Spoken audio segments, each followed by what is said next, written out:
সম্মানিত ভিউয়ার্স, সবাইকে স্বাগত।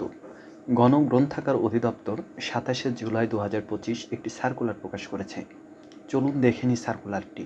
এখানে অনেকগুলো পদ রয়েছে। আমরা হাইলাইট করব যে পদটিতে অনেকগুলো পদ সংখ্যা খালি রয়েছে।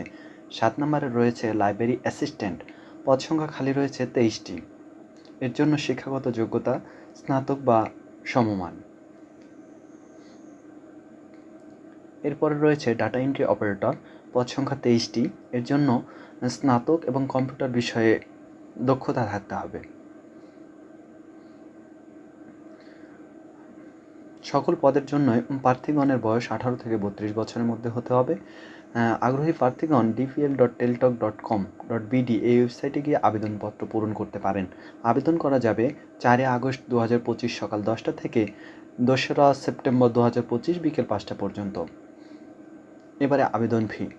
১ থেকে ১৩ নং ক্রমিক নম্বরের পদগুলোর জন্য আবেদন ফি সর্বমোট ১১২ টাকা এবং ১৪ থেকে ১৬ নং ক্রমিকের জন্য আবেদন ফি ৫৬ টাকা। এবারে দেখে নেব আরেকটি সার্কুলার। এই সার্কুলারটিও একই সাথে প্রকাশ করা হয়েছে। এটি একটি পূর্ণ নিয়োগ বিজ্ঞপ্তি। এখানে একটাই পোস্ট রয়েছে, অর্থাৎ বুক সর্টার। পদ সংখ্যা খালি রয়েছে ৩৩টি। শিক্ষাগত যোগ্যতা এসএসসি বা সমমান। এবং আবেদনের অন্যান্য নিয়মাবলী, অর্থাৎ বয়স, আবেদন করার ওয়েবসাইট এবং ডেট একই, সেহেতু আমি দ্বিরুক্তি করছি না।